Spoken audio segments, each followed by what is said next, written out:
Hey, everybody. Welcome to the Big Me Kickoff. It's Monday, September 18th. Got a little bit of a late start here. Was just listening to the Notre Dame press conferences here on Monday. In case you didn't notice, it is Notre Dame week here. Ohio State, Notre Dame, 7:30, Notre Dame Stadium.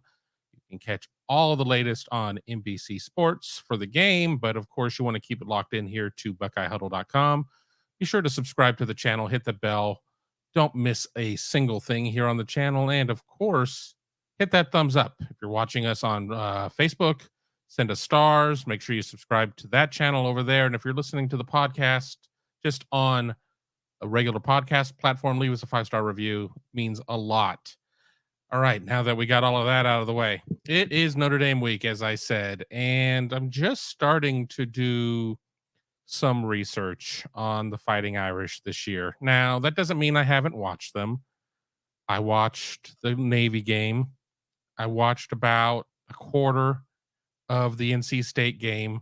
Haven't had a chance to see the Central Michigan game, but I feel like I have an idea of what's going on. So we'll get into that here in a minute. And of course, keep it locked into BuckeyeHuddle.com. I'll have Tale of the Tape coming up later this week as I do a deep dive and figure some things out in that point. And of course, after that, Behind Enemy Lines will come out on Thursday. My game prediction will come out on Friday. All of that good stuff over at BuckeyeHuddle.com. Let's go through some of the comments here because, as we know, I do not prepare a lot for these shows because anytime I put into preparations, it just gets blown because we go into your questions. There's no real reason to have a huge set piece. Florida Buckeye. Hey, what a great day to be a Buckeye. Hey, Kevin. Hey, Buckeye Huddle. And hey, Buckeye Faithful. OH.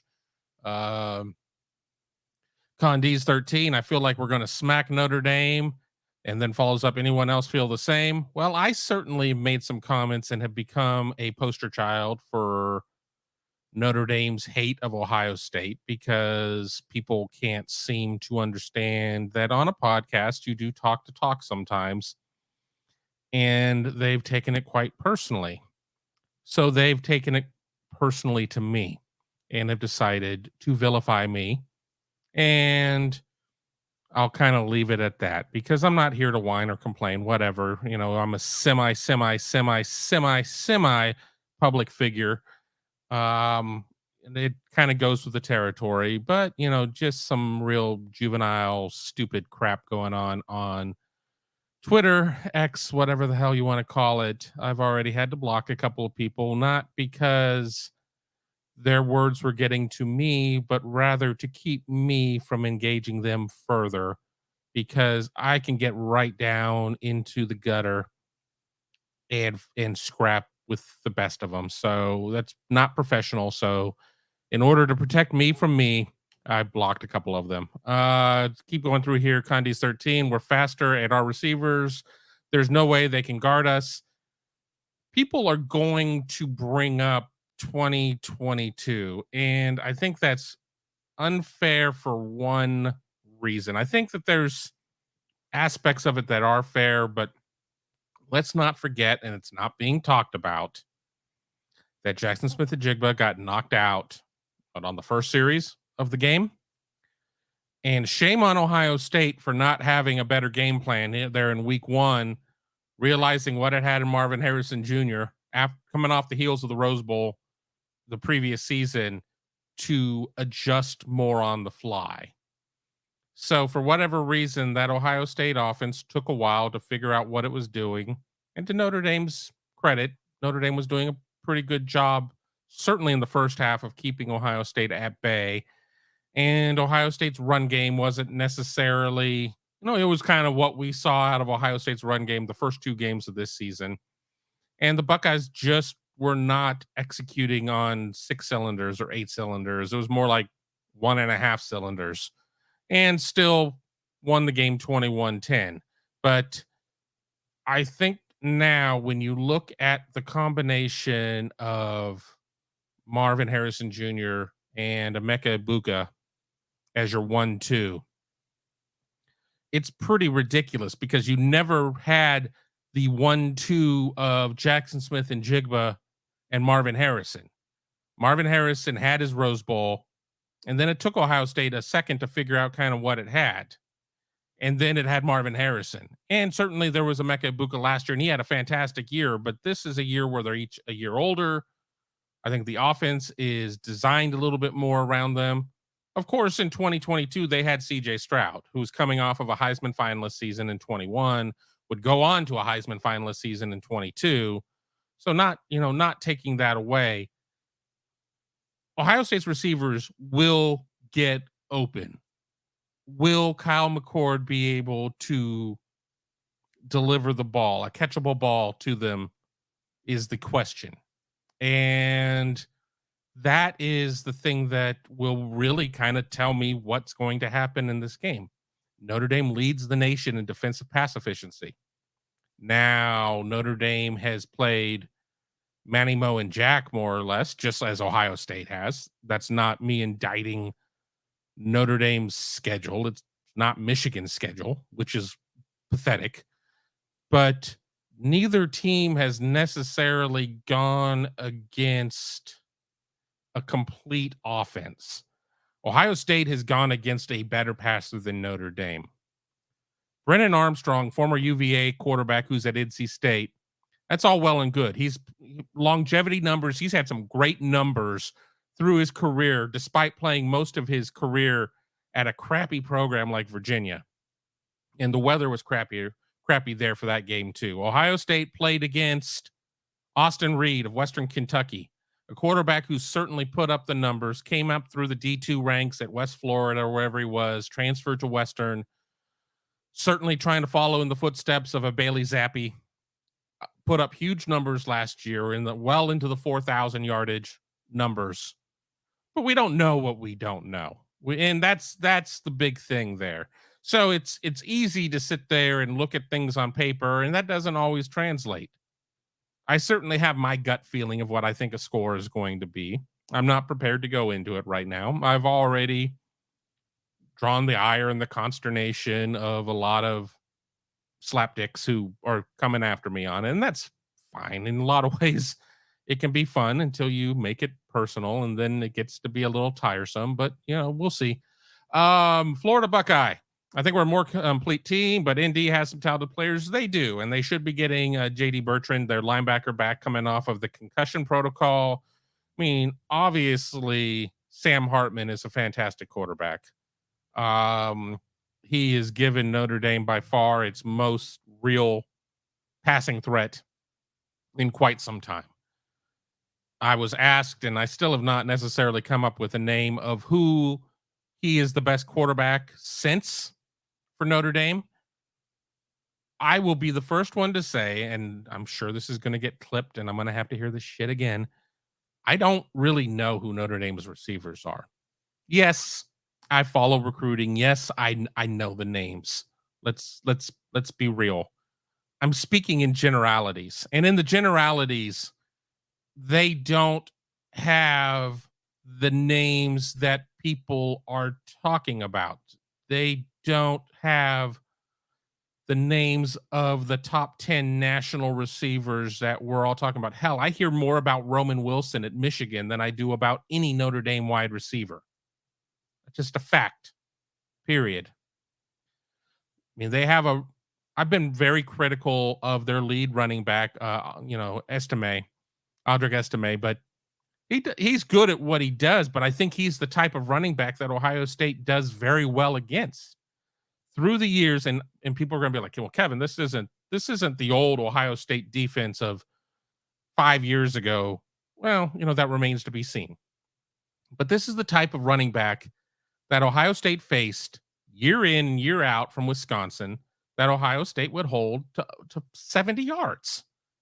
And I think that Notre Dame is going to be a little bit more creative in how they try to attack Ohio State, because Wisconsin would just roll out what it had and said, well, we're just going to do what we're going to do and try to stop us. And more often than not, Ohio State would stop them. But again, I don't necessarily see that running back that's going to get around the edge and put Ohio State in a lot of bad positions. I think that the Notre Dame offensive line is very good. I mean, Joe Alt is a fantastic lineman. A lot of people are pegging him first round. I'm not ready to start doing NFL mock drafts at this point.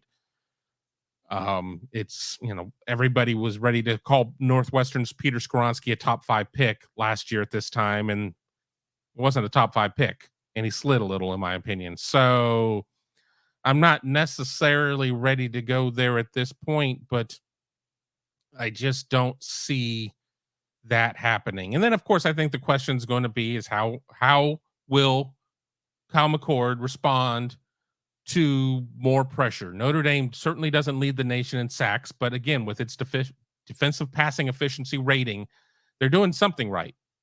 But 4 quarters against Navy is going to help you at that point. Navy can't really throw the ball. And people are going to be like, well, Navy threw pretty well in its last game or second to last game. I don't remember. They all run together. That's fine. That's fine. Throwing well for Navy and throwing well for anybody who is not a service academy are apples and Volkswagens. They're very different things. So let's slow the roll there. I don't get too excited about when FBS teams play FCS teams, and both Ohio State and Notre Dame have played an FCS team this year. And as I'm putting my rankings together, I've already started to build a spreadsheet to write tail of the tape. I've kind of grayed out those FCS things. I can see the numbers just to see where things stand in terms of where Tennessee State is and where Youngstown State is in terms of FCS national rankings. But it's different. It's different. Now, I will give credit to Notre Dame in its game against NC State. That is a semi-conference game. Notre Dame not in a conference, but has this weird blood alliance with the ACC where it does play some games out of the ACC, going on the road, much like Ohio State went on the road to open against Indiana. And then, of course, you had Central Michigan, and Central Michigan is pretty crappy. I mean, if we're just being honest, it's pretty crummy this year. The boat ain't being rowed at any of the Michigans right now. PJ Fleck said Minnesota. So, it is what it is. There's a lot, there's going to be a lot to talk about, and I guarantee you we're going to have a lot of programming here on the channel. But let me kind of get through some more comments because I could just go off on a 20-minute downhill, rant, and that's not going to benefit anybody. Last Wing Butterfly, can't wait for the game at Indy. I hope we have a big presence with lots of Scarlet. And that was asked to Marcus Freeman on his press conference today about the crowd. And apparently they're going to have some sort of LED wristbands for the fans to wear. I don't really expect Ohio State fans to be that excited about wearing them, but there will be wristbands for the fans, and there's legitimate concern about the horde of Ohio State fans that will travel to the game. And that is true pretty much for any road game. Certainly, like Penn State does a pretty good job of keeping Ohio State fans out. And we're not talking about some of the cowardly moves that I've seen in the NHL. The Nashville Predators won't sell tickets to anybody with a Chicago zip code when it comes to the Blackhawks going to Nashville. Well, we've seen those types of moves before. It's not going to happen. And most of these ticket transfers happen anyways on the secondary market where there are no controls. I mean, you're going to get your standard allotment as a visiting team that go to your donors, that go to your generally your higher dollar donors. And then everybody else is left looking on the secondary. And Ohio State fans do a great job of it. Now, do I expect it to be something like the Cal game several years ago? No. I mean, that was like 60-40 Ohio State. But I mean, I think it's at minimum, it's 75-25 Notre Dame. I really think it could be higher. I think it could be 60-40. I really do. I really do, just because this is a rare treat. These two teams do not play each other often, and when they do, it's generally not at the home institution. It's generally in a bowl game. So there are going to be a lot of people coming in from all parts of the country. It's a short trip in from Chicago. We know that there is a huge Ohio State fan base in Chicago. in the Chicagoland area. So because of that, I think that we're going to see a lot. And I think we're going to see a lot of Ohio State fans just travel hoping to pick up tickets, hoping maybe 2 minutes into the game, somebody's looking to unload tickets that are looking to get 800 a seat or something who will just not want to eat the ticket at that point. And I've seen it on plenty of other message boards through the years. I would rather you eat your ticket than sell it to an opposing team's fan or whatever. Well, it's easy for you to say, I would rather you eat the ticket. I don't see you offering to buy the ticket off of the person who is looking to sell. Times are tough right now. If I had an Ohio State season ticket as a fan, I have a credential and not selling that. But if I had a ticket as a fan, I certainly would probably consider moving my Penn State ticket just to make ends meet a little bit more. I mean, God knows it's, game day experience of watching it at home is still pretty nice. Go to the quick pack and pick up your beers and cook whatever you want. And hell, I no line at the bathroom unless you have like a house full of daughters, but no line at the bathroom. So, take it for what it's worth. But let's keep going because I keep talking about other stuff. I mean, a lot of stuff on here. It was me early in the show saying I was running late. Here we go. We got Jabari DJ, Big Hoover. Hope I got all that right. Let's hope we can clean up some of the penalties and have a great week of practice so we can come out there and play like we did last week. Yes, on a lot of that, because it is about the week of practice. The game is the payoff. That is the end of the rainbow. What you do leading up is what gets you there. We heard last week that Ohio State had a great week of practice, and I think it showed against Western Kentucky. Now, that Western Kentucky defense, not very good. And if you look at the stats right now, really not very good. But that's also with a small number of games, 3 games, and when one of them is against Ohio State, who hangs 63 on you, granted 14 of those points were defensive, but hangs a bunch of points on you, I mean, that's going to hurt your numbers. We won't really know where things stand until the end of the year, and everybody's played their conference schedules and everything else. And even at that point, not every conference schedule is the same. Certainly not every conference is the same. So you kind of have to go from there. But cleaning up the penalties will be very important. The line has got to play a clean game. You can't have a bunch of procedural calls. You can't have false starts. You can't have any of that crap. You need to make sure that you're not holding. Those things are drive killers. You've got to play a clean game. So if you do that and you have a great week of practice, all of that certainly helps. At the end of the day, it comes down to what happens on Saturday. You could have the best practice or the worst practice, and if you come out and play well, it is what it is. But you certainly feel better about your chances if you have a great week of practice. You're seeing what it is you think you're going to be putting on the field on Saturday, on Tuesday, on Wednesday. And let's not forget the way Ohio State's schedule works. Tuesday is the first day, really, of practice of the week. Bloody Tuesday, that is going to be the hardcore one. Last week, going into Western Kentucky, they had pads on Thursday. That is not really how they roll. So I think that they noticed the urgency. They noticed that they needed to do more. Is the message sent and do you go back to a more regular schedule? Or do you ride what works? I mean, obviously, you have pads on Tuesday, Wednesday, Thursday. And again, I don't know what the NC2A rules are in terms of how much padded practice you can have. Everything has changed over the 5,000 years that I've been in this industry. So, don't take everything I'm saying as a quote, but I do know that it was said that they had pads on Thursday. Ryan Day said it on the radio show, or I misunderstood.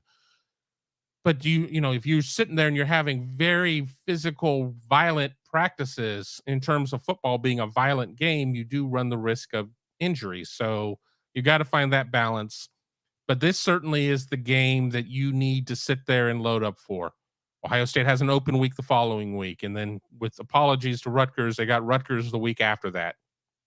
You need to sit there and make sure that you have your guys ready and in the best position to win the game. Because I guarantee you this, Notre Dame isn't going to roll over and just say, well, we haven't won since 1936, so to hell with it. We're just gonna go through the motions. That's not going to be the case, and nobody's called for that. I'm just saying that they got helmets and pads and scholarships just like anybody else. And whatever your feelings are about Notre Dame, I mean, you do have to respect that it is a program with a tremendous amount of history, albeit a lot of that history is history. It's been a long time since the national radio contract meant a damn. And I do think that there are people that just are hanging on to things that their grandparents told them in terms of what Notre Dame is. But, we'll see. And I expect that to be clipped too. And again, I don't really give a shit. Um, we were talking about needing caffeine. I always need caffeine. Big Hoove was there to offer up some caffeine. All right, here we go. Florida Buckeye, your good Kevin. Content is always great. Chocolate covered espresso beans work great. That sounds pretty good. I've got to work my side gig tonight. I produce a live post game show at Spectrum News for the Browns, and they're playing on Monday Night Football, so it's going to be a late night for me. Might need to go find me some chocolate covered espresso beans or something like that, or a big Coke Zero or something to get a little caffeine flowing through the bloodstream. A lot of alkaline water for Big Hoove. I need to sit there and I need to have my water looked at here. I'm on city water where I live, and it tastes like crap. And I have a water softener and everything else, a whole water filtration system, and I still don't really like the water. I'll go out to a restaurant and have like 8 waters with a meal, but I come home and I'm like, "Ugh, I want to drink the water." And I know people are like, well, you can put like that Mio stuff in it or whatever. Well, I don't really like the taste of an artificial sweetener. And I know that really, you shouldn't be using sugar-based sweeteners. So I don't know. I need to do something about my water intake. Glasswing. So it sounded like ND fans aren't real confident with the game against OSU. What was that your takeaway, Florida Buckeye? Then that's a question for Florida Buckeye, and I'm sure that Florida Buckeye has followed up, and we'll get to it there. I'm seeing a lot of confidence, and I've talked to a couple of friends of mine that cover Notre Dame. And to a man, they pretty much have told me that Notre Dame fans really believe that this game not only is a winnable game, that they believe that they will win it. You got a 3.5 point line. That's not like, this isn't 30. So certainly the money is going to be relatively even right now. And the line keeps moving from 2.5 to 3.5. I mean, living at 3, a good amount. I have an app that like does push notifications on line changes, but it is like way too aggro for me. Like whenever it moves just a little bit in terms of like minus 170 to minus 171, I get a push alert, and 5 minutes later it moves back to minus 170 and I get another push alert. I need to figure that one out. I'm not that much into the gambling scene to necessitate that. If I were better at gambling, maybe just maybe, but it was a horrible betting week for me. Colorado absolutely killed me in terms of my college bets. And then the Lions killed me in terms of my NFL bets. So lessons learned. Let's go here. Big Hoove. Great to see our silver bullets shine on Saturday. And they certainly did. I was a little surprised with the amount that I saw Western Kentucky run the ball. I was really surprised. You see this whole big air raid system, and they ran it a lot. And no, it wasn't to the point of where it was like 50-50 or anything like that, but they ran a little bit more than what I expected. And Ohio State did a good job with it. And they're going to be the people that are going to be, oh, Ohio State didn't really get any sacks. That doesn't matter if you are keeping the quarterback off schedule, off balance, just off in general. And Austin Reed was off in general. I can't tell you how many times I went back when I watched the replay, and he was telling receivers, "No, I wanted you to break out on that one," or "Oh no, do this." And a lot of that is because the Ohio State defense sped things up so much. So maybe there was a miscommunication, but also maybe there was a thing of where Reed was having to throw early. And all of that is important. And with a sixth-year quarterback like Sam Hartman, you're going to need to get to him. You're probably not going to be able to confuse him a lot. He's been to the fair, he's seen the bear, he's got the damn t-shirt.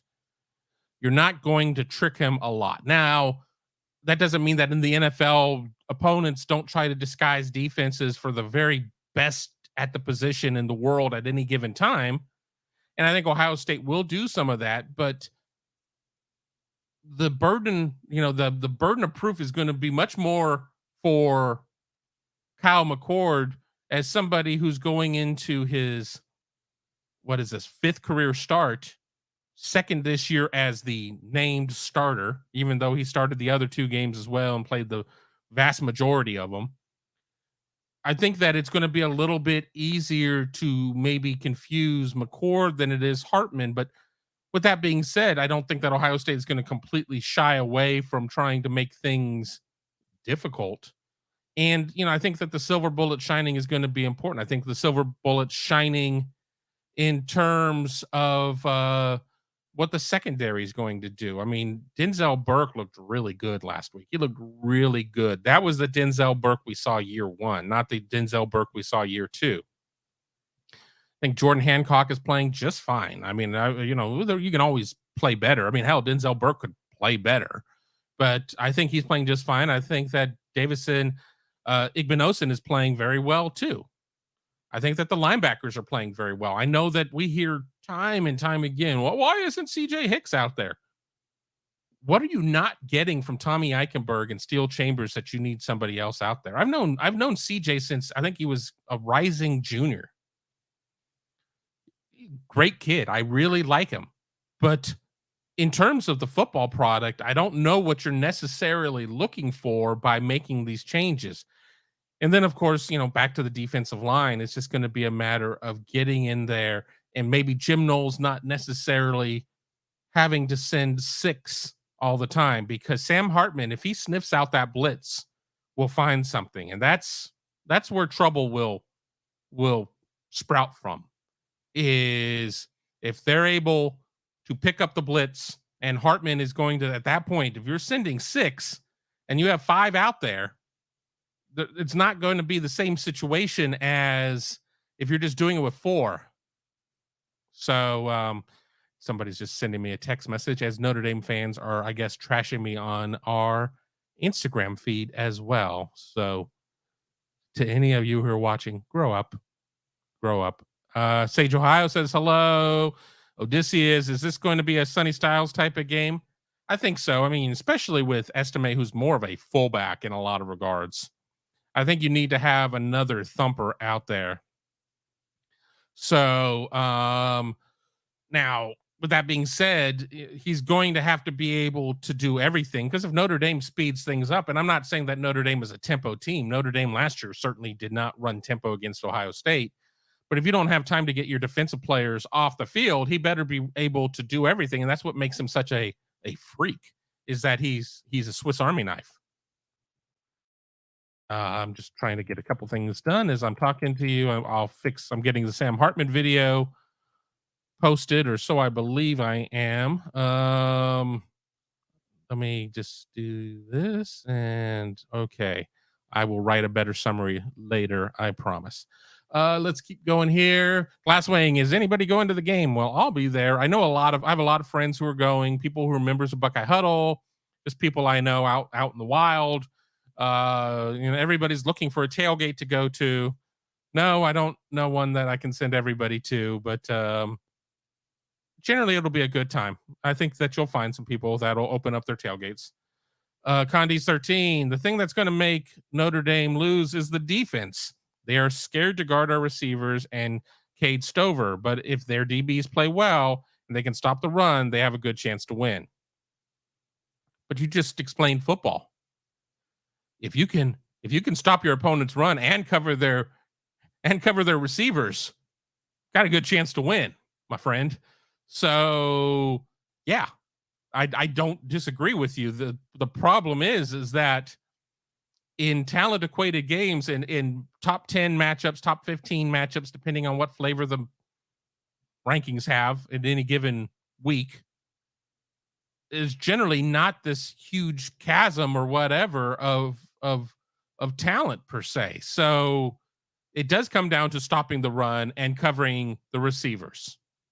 You do mention Cade Stover, who's become a very dynamic receiver in this offense, but people are very concerned about his blocking. And I'll be interested to see who we get this week in terms of interviews to talk to about that.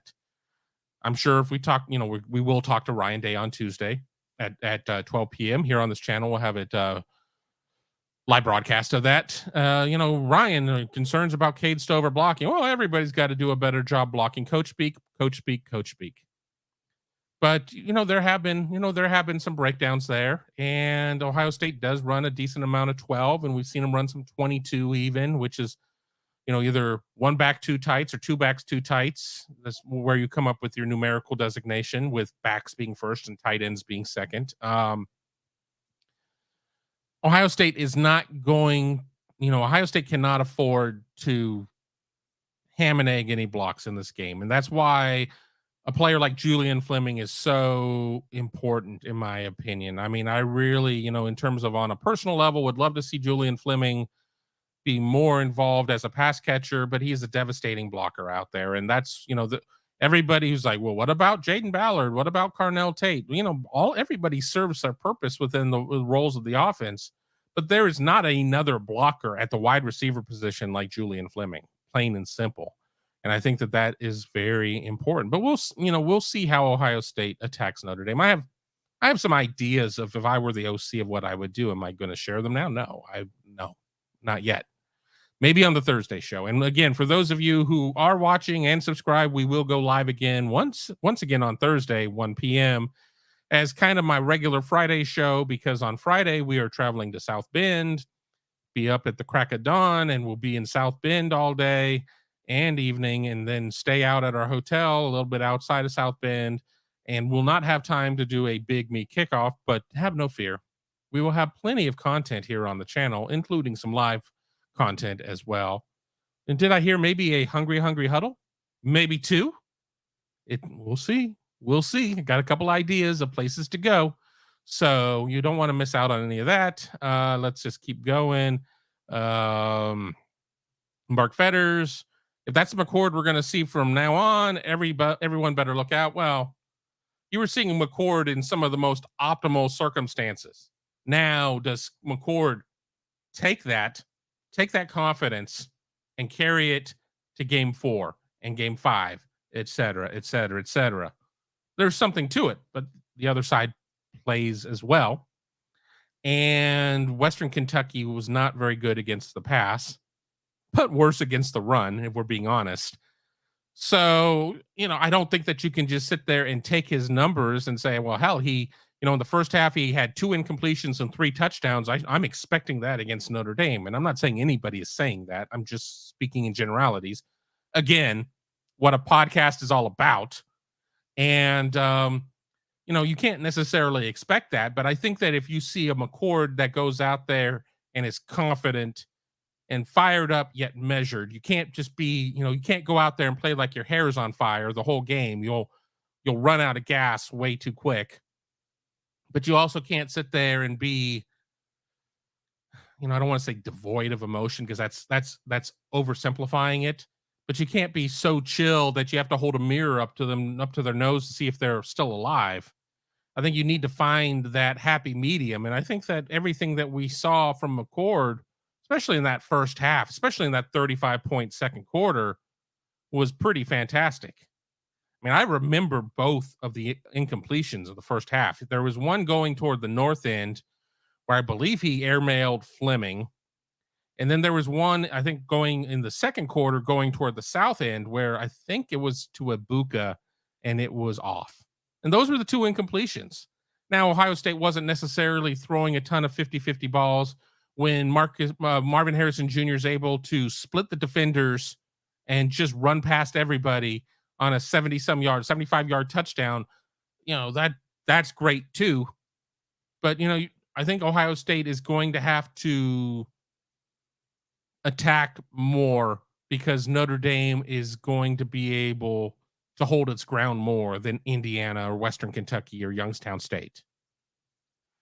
But on the flip side, Ohio State is significantly a much more daunting challenge than anybody that Notre Dame has played. So once again, we're back to the intersection I talked about. Neither of these teams have played anybody like the other one. And that's what we're all looking forward to seeing. Let's keep scrolling down here. Again, I've fallen way behind, so I'm sorry if I skip some questions as we try to get caught up. Condi's 13. Did y'all see the play on not Saturday, but the week before against Youngstown State? Emeko was wide open, and McCord just didn't see him. Of course, QBs don't see everything, but he has to get better at that. Absolutely. And I think that they're going to. What are we seeing with Justin Fields with the Chicago Bears? Granted, he's running for his life. I didn't watch the game. It wasn't on in Columbus, and I wasn't going to go to a bar for that one. But like I looked at the stat line, and at some point he had 5 sacks against him. That line is terrible. But Justin Fields sometimes is not seeing the open guy. So this is not something exclusive to a first-year starting quarterback. This is not something exclusive to a college quarterback. This is something that goes on. It's just par for the course. It's just part of the business, part of the quarterbacking business. You're not going to see everything every time. Whether or not that's because of pass pro breaking down, whether or not that's because you get locked in on somebody, whether or not that's because you got tricked at the line of scrimmage on coverage. And, there's a lot of things that go into factor, in combination of two or all of these things are all part of it. But yeah, I think a first year starting quarterback is probably more susceptible to it than a 6th year starting quarterback, or I don't think that Hartman has started for 6 years, but 6th year quarterback who is, can go out and rent a car. Yeah, I mean, they're not going to probably fall for it quite as much. So there you go on that. Ryan Dawes, good morning, everyone. Good morning to you, Ryan. Hope all is going well with you. We keep going through here. We got the comments about him being an AARP QB. Don't make fun. AARP has been sending me stuff. Once you hit 50, you start getting that stuff. I'm 51. Ryan's asking for where Michael Campbell is. Well, he could be down at the bottom of the comments for all I know at this point. I haven't gotten there. Patrick Logan saying hello from Portland, Oregon. Hello to you as well. Go get me some donuts from Voodoo Donuts, please. That would be fantastic. Or something from one of your delicious food trucks out there. Datloy says, hello, go Bucks. Hello to you. Drowsy Dragon, just win, baby. Jordan, Hartman had almost 300 yards and 4 touchdowns against NC State, ? I don't have the numbers in front of me. I have a spreadsheet that I created yesterday to go into where the numbers would be. It is not in my Dropbox. It is on my other computer, so I don't have any of that in front of me. Slow day at work for me, so I'm listening live for the first time. Well, we welcome you for being here, whether or not it's live or on record. We appreciate everybody that takes part in the show. We're here almost at the 40-minute mark. Once again, this is a Big Me Kickoff. I'm your host, Kevin Noon. It is Monday, September 18th. It is Notre Dame week, so be sure to keep it locked in here on BuckeyeHuddle.com, YouTube.com/Buckeye Huddle. Subscribe to the channel, hit the bell so you don't miss anything, and give us a thumbs up. Please give us that thumbs up. That's very important for our distribution. Carl Sagasser, actually excited about this game as I think this is a better evaluation for the DL rush. Hartman will hold the ball longer than any of the previous games. Yeah, I think that's going to be there. Ohio State secondary is going to be, a more formidable challenge than Navy and Tennessee State and NC State and Central Michigan. And I think that things are going to have to happen there unless they're going to sit there and say, we're going to play everything 8 yards in and we're going to run crossers and we're going to do a lot of this stuff and we're going to get the ball out quick. You can't have it both ways. There are a lot of people who are like, well, Ohio State's pass rush is just not very good, which I find to be false. No, they're not putting up a lot of sacks, which, as I said, is true. But I think that the pass rush is not nearly as bad as a lot of people would like to portray it as. But if Notre Dame wants to run anything downfield or with a double move or, complex patterns, takes time. Now, Notre Dame's offensive line is pretty good. So Hartman could hold the ball longer. And if the line holds up, I mean, it's not going to change anything. So I think Ohio State is going to have to come out. And I think that this is going to be the game that Ohio State is going to have to play its best defensive line game up until the Michigan game. Apologies to Wisconsin. Apologies to Penn State. What happens with Ohio State's defense against, and we just got a super chat, and I'll get to that in a second, against the Notre Dame offensive line is going to be the telling factor, in my opinion. If you told me to rank my keys to the game, that's 1 or 1A. How Kyle McCord holds up against the Notre Dame pass rush is 1 or 1A. And then the other one is, how does Ohio State's defense attack the Notre Dame offensive line? Can they get pressure with 4, with 5? Are they having to go to 6? And what comes out of that? Can Ohio State get Notre Dame off the field on third down? I mean, again, we're getting far down the list. It's so early in the week. I don't want to get into all of those points yet. Trying to keep this show at an hour. We're already at 41 minutes. We'll see if I accomplish that goal. But let me get to our super chat really quick, and then I'll get back to where we were. Ryan Dawes with a super chat. Today, Monday, where do you see the Buckeyes have the real advantage over Notre Dame and vice versa? Thanks, Kevin. All right. Well, I think that Ohio State's advantage over Notre Dame is Ohio State's receivers against Notre Dame secondary. And the reality is that I would put Ohio State's receivers against any secondary in college football. And they're going to be people who are watching, who are going to be cussing at the screen. And I'm just going to go back to last year. And I know that you can't necessarily take last year and this year and say that everything is the same, across the board. Ohio State has a different offensive line, has a different quarterback, et cetera, et cetera, et cetera. But Ohio State, until Marvin Harrison Jr. had to leave the game due to injury against Georgia, was throwing the ball all around the field. And while I do think that there is, a step back quarterback of a second year CJ Stroud, who had made 26 starts or something like that in his career, versus Kyle McCord, who's in his 5th career start, I think that the receivers are going to be Ohio State's major edge. On the other side, I really like Notre Dame's offensive line. And we just kind of talked about this. And I think that Notre Dame's offensive line could create issues for Ohio State. And if Ohio State can't get a pass rush, Sam Hartman, if you give him time, is going to have the opportunity to throw the ball all over the field. So Ohio State has to find a way to get a pass rush without having to send everybody. And that's their advantage. Now, again, I could put more advantage on both sides. I think that even something as simple of the fact that Ohio State has just dominated the series. I mean, Ohio State is going to go into this game expecting to win. I certainly hope, for the sake of it being a good game, Notre Dame goes into the game expecting to win. But Ohio State has done it, and it's done it recently. Did it last year, has done it in the bowl games. I mean, there's a lot to that. I think that Ohio State has an advantage in coaching in terms of head coaches. And that's not a slight against Marcus Freeman, but he's only, he's a young pup in terms of being a head coach. And now it's not that, Ryan Day isn't like some senior citizen, but Ryan Day has been in the coaching profession longer. He's been in the weeds longer. He's had to deal with all of this longer. And because of that, I give Ohio State an advantage.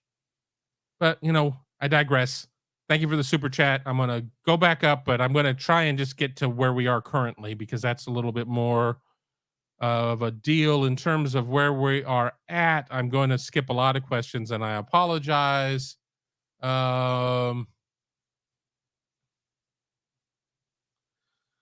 Just jumped over from Indy VCF show. They were trashing Noon, the Indy reporter. Well, he can kiss my ass. I don't know who it is, but he can just kiss my ass. Seriously, I don't give a crap. I'm sure I'll hear about it when I'm on Voice of College Football on Wednesday. And if the reporter wants to come up and have words with me, that's fine. I'll talk right back at him. So he can say whatever the hell he wants. I don't give a shit. Um, Let me keep going through here. I guess we're at the point of where I was talking about Sam Hartman is the best quarterback since. We have Joe Montana, Bino Cook's favorite Ron Paulus. That's what they were mad about. Nunes said they had nobody he knew.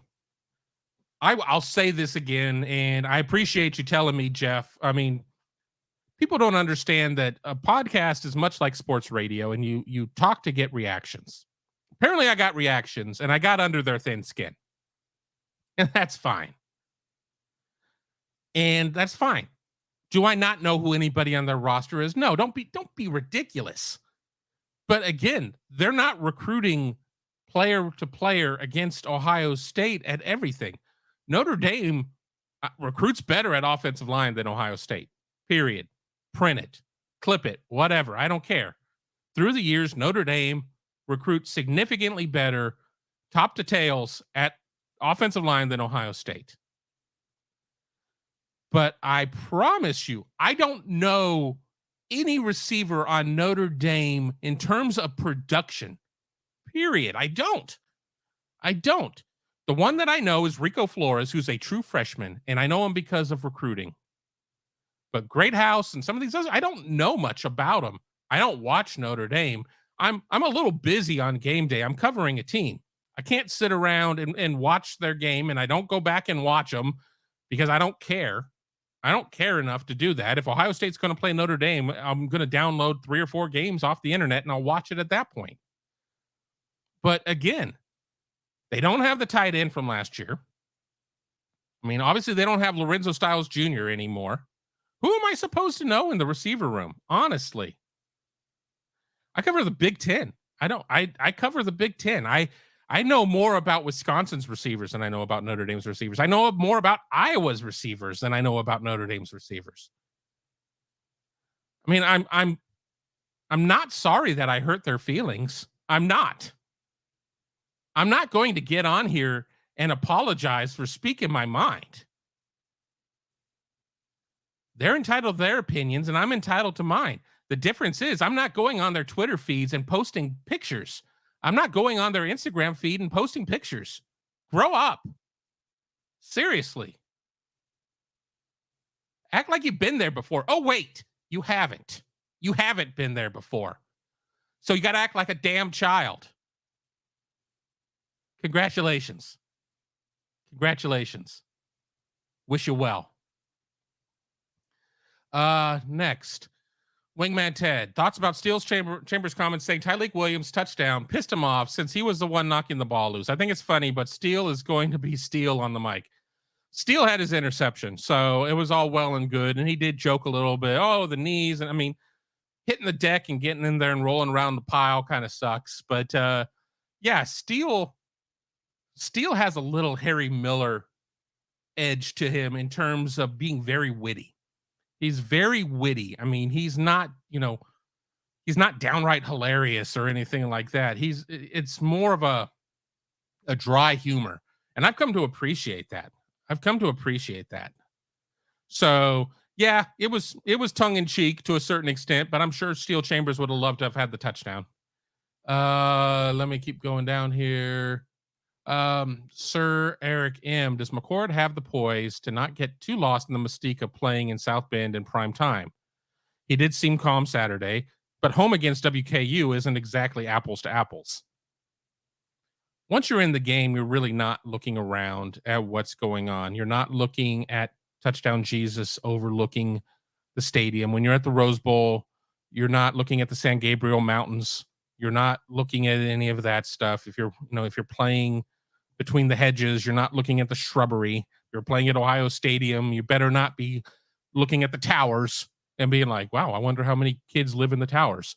You need to be focused on the game at hand. Notre Dame Stadium is one of the cathedrals of college football. And Notre Dame could have 40 losing seasons in a row, and it's not going to change that. Notre Dame could have 40 losing seasons in a row, and Notre Dame's not going to be a perennial blue blood. So I don't think anybody's necessarily going to see the shine off of those golden helmets with the lights and be like, wow, what the hell am I doing here? That's not going to be the case. Now, the poise is going to come into what happens when players are up in his grill. What is the poise going to be the first time that a negative play happens? What's going to be the poise the second time a negative play happens? That's more of my concern rather than the environment or the backdrop or anything like that. That's where the maturity has to show. That's where the leadership has to show. That's where the poise has to show. So that's my view on that one. Mika Hanna says hello. Hello to you, Mika. Falling way behind on this again. Ryan Dawes is JJB, their best pass rusher. I don't know. I've looked at their numbers briefly. I'm not really focused on anything. I doubt it. I doubt it, but I don't know. This is a reason I don't normally do a Monday show, because I'm not really read in on the opponent by Monday. I mean, it certainly helped to watch the Notre Dame press conference today going in. I feel a little bit better in terms of some of the things that I saw, but I'm going to watch some games maybe tomorrow morning. We'll see before I go to Ohio State. So, I don't know. Treasure the Torah says hello, and hello to you, Treasure the Torah. Hope everyone's doing well. You as well.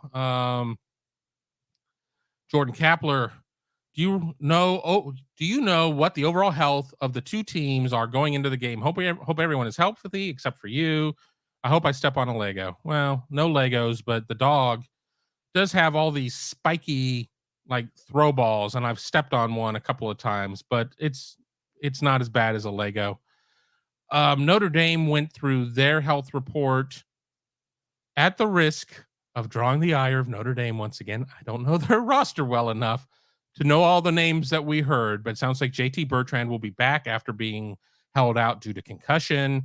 I know that there's another player that they said that would start practicing on Tuesday. There was another player that was going to be out. I will have a better idea about the health of the team come tomorrow, when I've had a chance to, I legitimately got off of the Notre Dame press conference at 12:45, was uploading videos, and started this show at 1:05. So nothing that was said there has processed in my mind in terms of individual players. So that's kind of what I know there.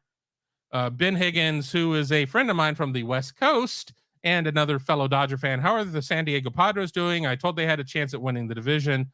Well, I believe that chance is zero, as the Dodgers have already poured the champagne and beer all over each other. The issue is, I think Mookie Betts may have to pitch come the playoffs based on where this bad luck pitching staff has been. And I will leave it at that before I start to rail on Julio Urias for being a total piece of crap. So, yeah. Super chat. Let me find it. Jan, just with a super chat, but let me see. I will hang tight for a minute to see if a question comes on or not, because sometimes we do get super chats without a question attached. And we, of course, love all of our super chats that we receive. You do get to the top of the line in the questions. We do answer all super chats. I will say, though, that is within reason. We may acknowledge all super chats, but if you come in sideways on us, I do reserve the right not to ask the question if you say something really insane. But okay. I've not seen anything from Jan, so we will keep an eye on that one. But let me go up to where we were. Chad Stryker, if I'm not mistaken, Lorenzo Styles Jr. was our leading receiver in the game against us. He's now playing DB for us. Our wide receiver rooms aren't the same, in my opinion. They're not. But with that being said, I think that anybody who doesn't view Notre Dame having in the immediate time frame, an advantage at quarterback is probably sipping on the Kool-Aid a little too much. And that, again, that's not a slight on Kyle McCord. That's just telling you how I see it. Sam Hartman has quite the pedigree. I'm going to go through and look at what Sam Hartman has done in big games. Now, reminder, In his previous lifetime, he wasn't on one of the nation's top teams.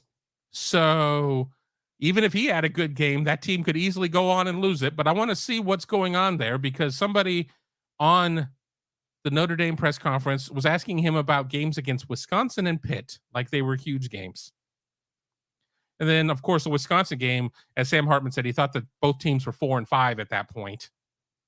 So maybe not the biggest of games there, big name opponent, but a little bit of a different thing. But what's the biggest game Kyle McCord's played? Indiana?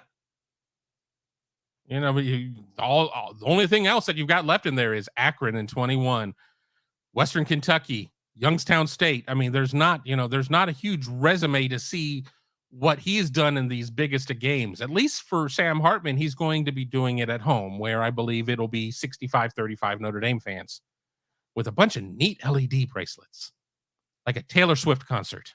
Fantastic. Andrew, if Notre Dame needs to use what I say as bulletin board material, they've already lost the game. Who the hell am I? I'm on a podcast. I'm not on national radio. I'm not on national television. If they have to take what I say and put that on the bulletin board, so be it. If they have to focus on that, I probably would hear from Marcus Freeman. I know Marcus Freeman. I have his phone number. I know him. I would probably hear from him, and he might thank me. If they have to use what I'm saying, but they're not. If Ohio State was concerned, I would hear from Ohio State. I guarantee it. I would get a shut up order from them. Phone hasn't rung from either of them. Gotten a lot of text messages from people who are like wondering why I'm taking on a whole fan base of Twitter. Done it with Tennessee before. Why not again, I guess? Why not again? Just me, Tim. Tried drinking tea. I hate tea. It's gross. I don't like it. My wife's from the South. She loves tea. I can't stand it. Ugh, it's horrible. I get it for getting the caffeine, but it's just not my thing. Let me keep going through here. Just try and get caught up to where we were or where we are. Odysseus, we can't have a show without talking about Tony or Todd or whatever we want to call him. Will Tony enjoy some chicken nuggies with steak with ketchup? I know we're going to have pizza at one point. I know that is on the list. As for chicken nuggies, I don't order for him. So if he decides to order that, I'll belittle him, but I can't stop him. So take it for what it's worth. Everybody, I mean, we're all right. Here we go. Here's the first comment, and I know it happened at 1:42, so 20 minutes ago, from Notre Dame fan extraordinaire, Michael, Dallas fan in DC1 Campbell, our resident Notre Dame fan, for at least this week, and then we'll see what happens. Boom. Elite 2025 quarterback Deuce Knight has committed to Notre Dame. The number 3 quarterback in the 25 class chose the Irish over Ole Miss, Tennessee, and Auburn. We are fired up now. Fire, fire, fire, fire. Clover, clover, clover, clover. Has nothing to do with the game. Congratulations. Ohio State has its quarterback in Tavian St. Clair. Rankings are all well and good. We'll see what matters, what happens when these guys actually are leading their teams, whether it's in 25, 26, 27, whatever football may look like at that point. Let's just keep going. Another one. Prepare the grave for Ohio State. It's going to crazy on South Bend campus Saturday. Because Ohio State has never played a road game before on a crazy campus. So, because it's going to be crazy on campus, maybe Ohio State just shouldn't even bother making the trip. I don't know. Troy V. Hell, I'm 53 and getting ads for cremation. AARP ads would be less depressing. Yeah, I haven't started getting any of those yet. I think it's probably because my body is too flammable with the amount of alcohol that has gone through it over the course of 30 plus years. I mean, of course, I would have never had a drink before I was 21, so we'll just call it 30 years. Probably still way too flammable at this point. Mark Fetters believes that Michael Campbell needs a girlfriend for sure, for sure. To wives and girlfriends, may they never meet. Here we go. Here, did you guys know that there's a school named Notre Dame College in Cleveland? It's not far from my house. I do. I do. Never been there. I've been to Cleveland, obviously, but I've never been to Notre Dame College. Don't know why I would, but yeah, I think that there's several St. Mary's out there. There's several Notre Dames. Just kind of how it works. Michael Dallas fan in DC One Campbell says that Notre Dame has the best offensive line in college football. Maybe. I don't know at this point, but you don't either. As a fan, you can sit there and wave the banner and say that. I can sit there and say Ohio State has the best wide receiver core in the nation in college football. And again, that's just an opinion. I certainly have my stats that I can back it up with. I'm sure you're going to have your stats that you can back it up with. Notre Dame not allowing sacks, Notre Dame this, Notre Dame that. Who's going to be the better team on Saturday night? Who's going to roll up there and play the best game? That's what it comes down to. Talent helps. If you're like significantly more talented than your opponent, your B game could beat their A game. If your teams are relatively equal and you come out and play a B- game and your opponent plays an A, B- going to lose. So, take it for what it's worth. Mark Fetters says that Ohio State talent is superior, period. Again, a matter of opinion, but I think that would be the popular opinion amongst the majority of the people in this chat. This is an Ohio State podcast. No matter how many times that Michael Campbell posts or uses emojis or whatever, I'm talking to an Ohio State audience. That is my job. That is what I'm doing. I'm getting super chats for talking to the Ohio State fans. Like the only two people that I can remember through the years that have given me super chats from opposing fan bases are King Bronco, and that was just to make me read his ridiculous posts, and Antoine Johnson, another Michigan fan who likes to be crazy. And the super chats just come in, so I'm going to mark where we're at. That's not where I went. Ryan Dawes. Is this game feeling similar to the Oregon game in 21? I do not feel that way, but I wanted to ask. No, this is different. It's on the road. I think there's a similarity in terms of a quarterback that doesn't have a ton of experience under them.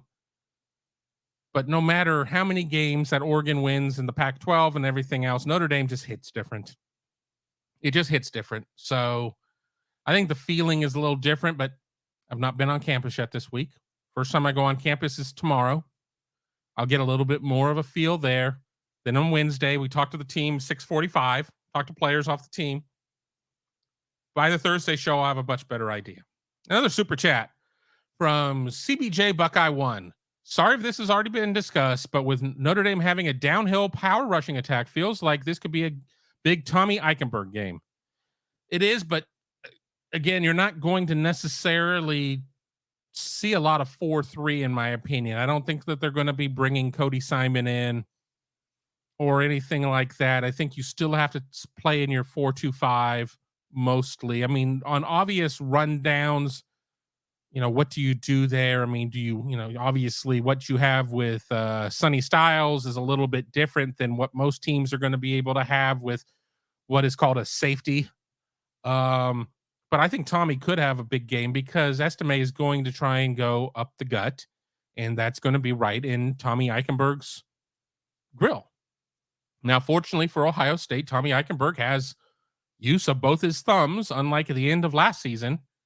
So I think this could be a big Tommy game. But I think this also could be a big game for Mike Hall and Tyleik Williams and Ty Hamilton and other guys on the interior line. I think everybody's going to have to bring it. This is not going to be a game One player is not going to change the outcome of this game for their contributions. Now, the subtraction of a player, I think, could have an outcome on the game if Notre Dame were not to have Sam Hartman, if Ohio State were not to have one of its top players. But I think that these rosters are both constructed in a way to where I don't think one player is necessarily going to change the outcome. Now, it's going to change the way the story is written. 2022, Ohio State loses Jackson Smith and Jigba, and the offense kind of falls to crap. And they had to sit there and kind of fix the plane while it was at 35,000 feet. I don't necessarily see that being the case, but to CBJ Buckeye One's comment, I do agree that we could see some significant Tommy numbers in this game. Let me see where we were. Oh, geez. We are so far behind. I'm skipping over pages of questions at a time. I apologize. And I promised Michael Campbell that this week I would post more of his posts. I've completely ignored him the last couple of weeks in terms of putting his questions through or his comments through. I'm a man of my word. I may be a lot of things, but one thing I am for sure is a man of my word. Notre Dame secondary is elite. We have NFL defensive backs and veteran safeties. Cam Hart, Benjamin Morrison, and safety Thomas Harper will pick off Kyle McCord. We'll see. We'll see. You say up, I say down. You say left, I say right. I don't necessarily agree that the secondary is a huge asset for Notre Dame. I don't see it as a liability, but I don't see the Georgia secondary from last year. I don't see some of the top secondaries that I've seen through the years. Competent, yes. Fantastic, I'm not sure. Let's keep going. Apparently, I don't know football, so that's the problem with being 25 minutes behind on the comments. I don't remember what that comment is in regard to. I don't know if that is a pro-noon comment of responding to something else or an anti-noon comment. I really just prefer the pro-noon comments. Friend of the show, GOJ, don't sweat, Kev. I gave him the smoke he was looking for. I must have missed it. Again, that is the problem with self-producing. I don't see a lot of the comments come through, but I appreciate any smoke that you gave any of these people. Oh, I guess we're talking Voice of College Football. I engaged him in the chat and gave him the smoke that he was looking for. Well, that's good. I think that people are thinking I'm not going to show up to the Mark Rogers show to protect my fragile ego or whatever. There are days I wake up, I'm like, I'm so busy, I don't have time to do that show. I am looking forward to doing the show this week. Bring it.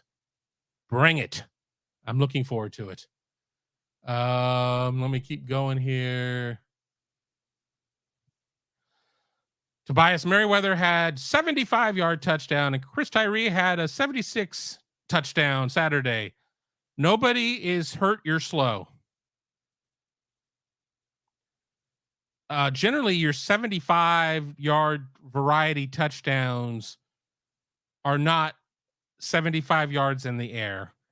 A lot of times those come out of a bust or things of that nature. Sure, I've seen plenty of times where a 50-50 ball gets pulled down with a superior athletic move and the defender falls down or gets pushed down with a stiff arm or something else and the receiver runs the rest of the way. But what does that have to do with the price of gas in Gahanna? It has nothing to do with it. Great. You've had a couple of long touchdowns. Great. Ohio State's had a couple long touchdowns. I'm not picking Ohio State to win the game because Marvin Harrison Jr. had a 75-yard touchdown against Western Kentucky. It was all well and great. It's going to be a great highlight that will be used in a lot of the hype videos that the university puts out. But all right, you were able to run 75 yards. I don't know if I could run 75 yards right now. No, it's not because I'm fat. It's because I have a bad knee, but whatever. So, we'll go there. Kevin is going on a rant right now because he knows they're right. Okay, apparently Ryan is anti Kevin. I'm going on a rant because it's my own show and I can do what I want. You can go on your own show and we'll see if I tune in and then you can go on a rant. Are you saying that they're right by posting pictures of oh, he's so fat? Is that what you're saying? Is that the horse you want to back? Are you sure about this? Jeff Straley, this is the noon I have grown to love. Well, I appreciate those who have my back. After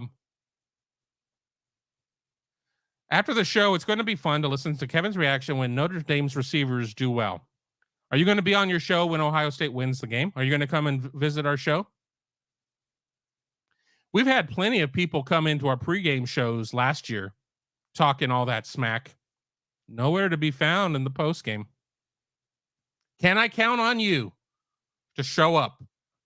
We're going to do a postgame show regardless, win, lose, or draw. And there are no draws in college football. But if Ohio State wins, are you going to be there? Or are you just a keyboard warrior? Let me keep going.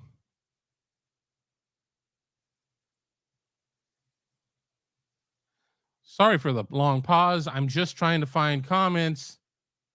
Oh, I didn't see this super chat from Mark Fetters. It didn't ping for me. I just wanted to be top of the line. Well, Mark, I appreciate it. You spell your name the same way that Mark Givler does, so your ace is in my book. But there you go. You are top of the line, even though I totally whiffed on this one, did not see it. The streaming software I use is supposed to put all the super chats on the top of the screen, color-coded, and I did not get it. So I apologize for that. Let me keep scrolling. Wingman Ted. Kevin, what are your thoughts on TTUN doing a light show against BG? I know times are changing, but it looked really trashy. Maybe it was debuted versus a talent-equated program. Maybe it was. There are a lot of programs now, a lot of stadiums, NFL included, that have the LED lights and do the little light show. I'm sure that there are people over in the Fawcett Center in the game day center. I don't know what the hell the department's called, game day department, who would love to have the LED lights, who think that it probably helps in recruiting or whatever. I'm an old guy, but I'm not a get off my lawn guy. I'm not joyless. It's fine, whatever. I think the LED bracelets are a little too Jonas Brother, Taylor Swift for me. But, if you want to sit there and do something with the LED lights, that's fine. And I think it'll look good on TV. But I don't think fans need to be told when to cheer. If you don't know when to cheer, you probably shouldn't be buying the tickets. Let me just keep going.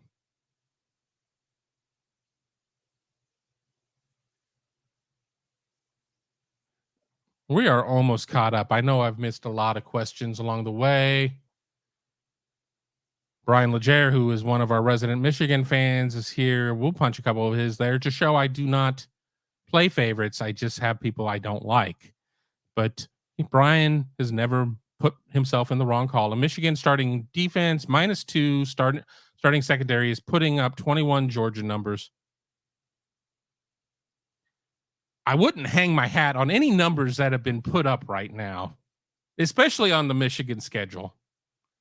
I'm not running around putting up Ohio State numbers and saying, vis-a-vis, this is the best Ohio State offense since X. This is the best Ohio State defense since Y. Notre Dame has played Manny, Mo, and Jack. Michigan has played Manny, Mo, and Jack so far. I wouldn't get that excited and say they're putting up 21 Georgia numbers until they play somebody. And you know what? Week 4, they get Rutgers, BFD. Seriously. I'll wait until they play. We can revisit this once they play Penn State. Once they play Penn State, and if Drew Allar ends up being the quarterback I expect him to be in year 1, and if they shut him down, you can remind me, and I will sit there and say, Brian was right. A pretty damn special secondary. But for now, playing ECU, BGSU, and UNLV and POS. I mean, I'm not all of that enthralled with what I've seen there. I mean, you can only play the opponents that are lining up across you, but there are plenty of trophy cases built for September results. Michigan's just happened to be fuller than others. Um,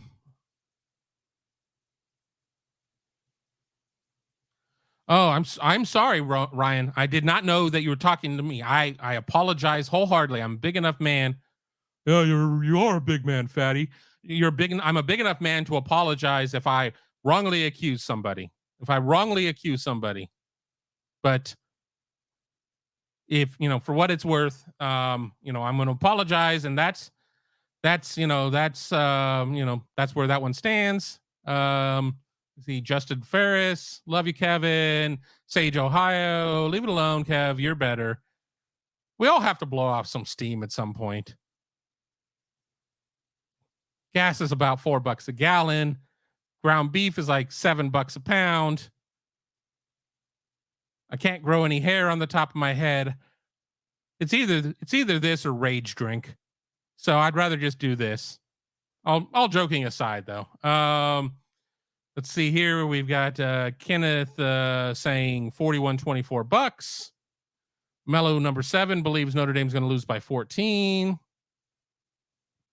Let me keep going here. Again from Treasure the Torah. What's up?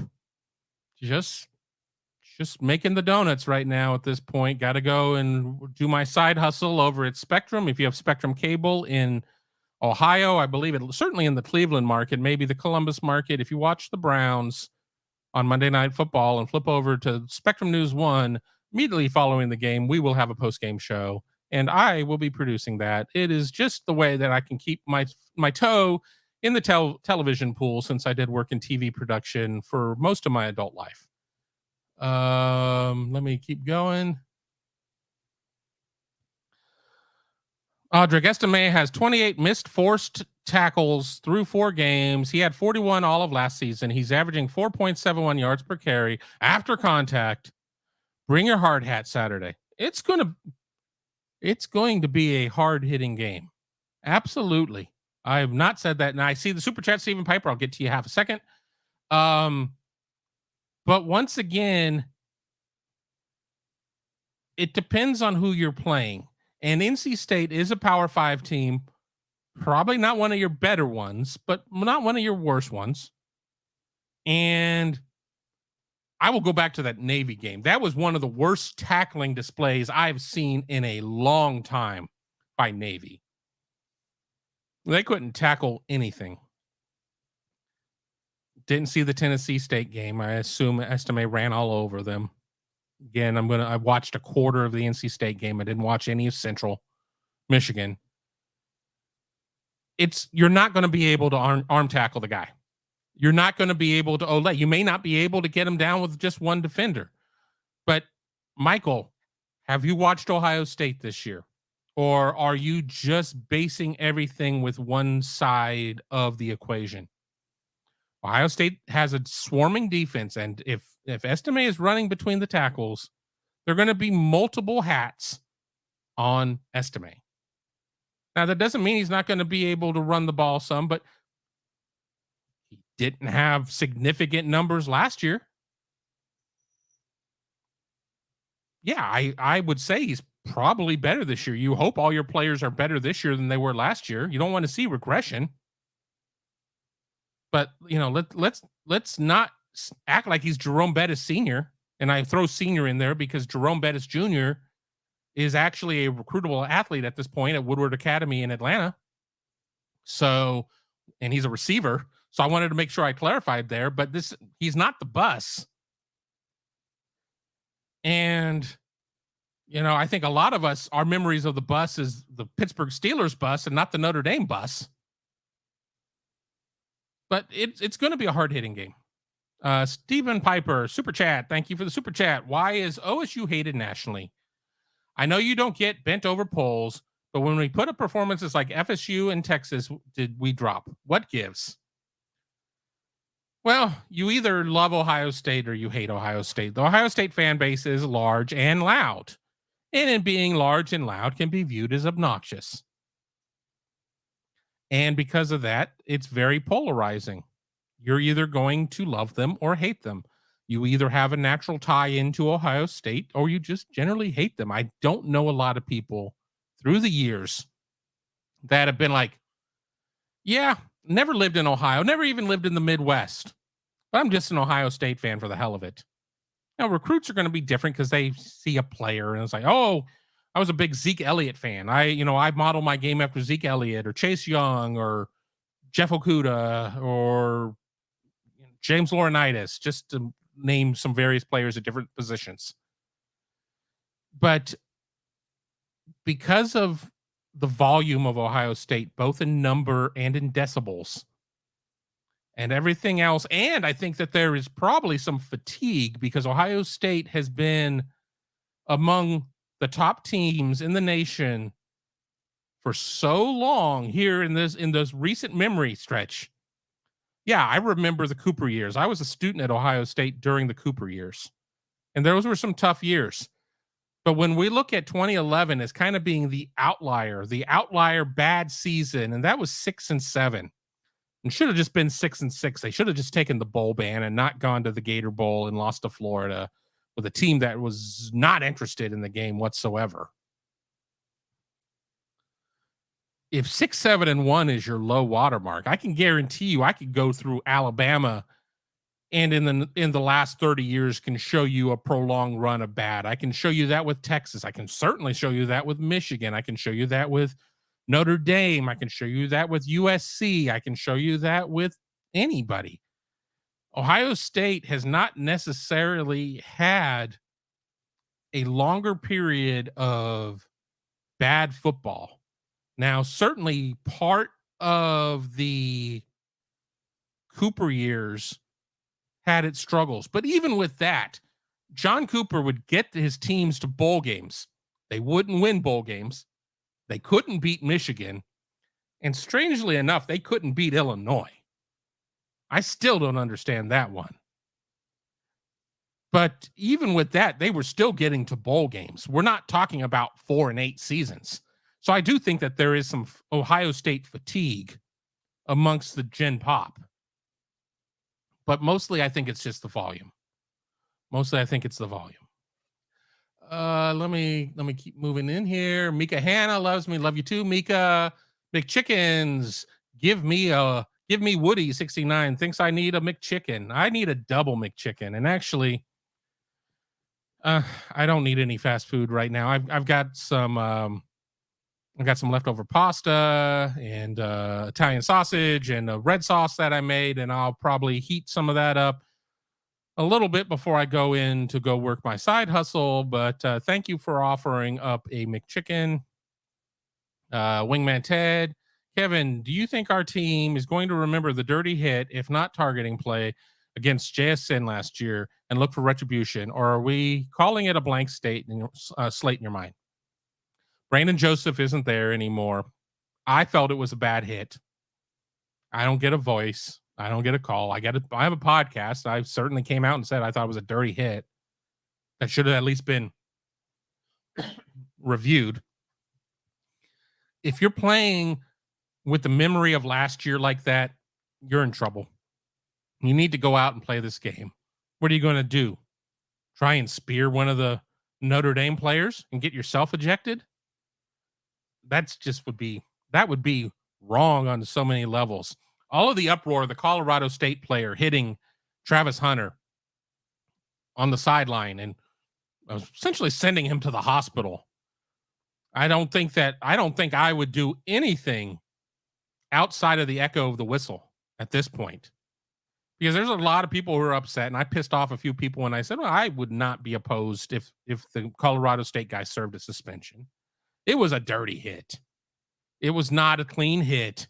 It was not he was a pass catcher, so he wasn't truly defenseless. It was a dirty hit.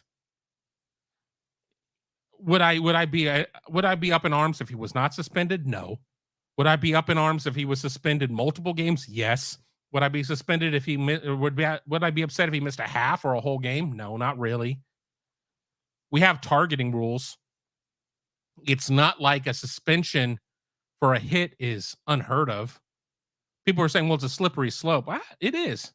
But you also want to officiate that kind of crap out of the game. I don't think it's going to be a case of where we're going to see 4 or 5 of these things a week. I don't think we would see 4 or 5 of these things a weekend, at all, or a season. I mean, I don't think we would see a lot of that, especially if you're taking, you get a finite amount of games you get to play. I mean, if you get to play 4 years, you're promised 12 regular season games. You get 48 games. If they take one away from you due to a stupid action, that's meaningful. I mean, you can't fine players. I mean, if they became employees, you could, but you can't fine players. I mean, a reprimand doesn't mean squat. Oh, that's going to go on your permanent record.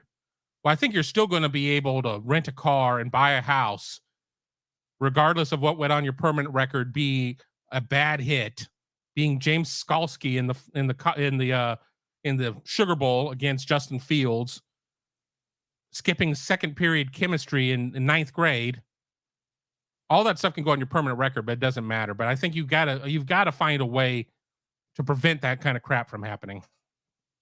And we've gone well over an hour, and I knew we would. Treasure the Torah, Kevin, I was at the New England versus Dolphins game last night. It was okay. New England could not catch a break.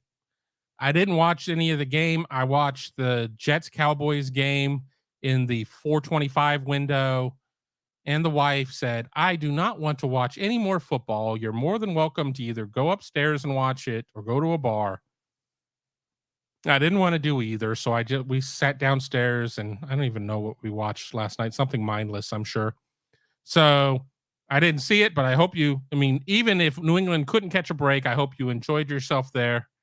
Michael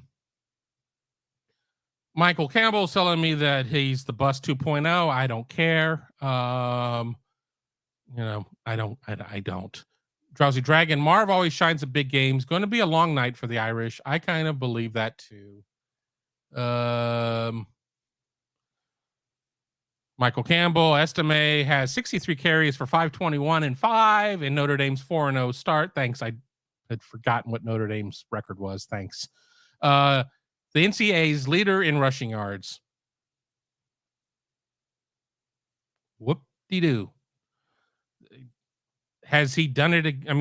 Has he done it against any top defense?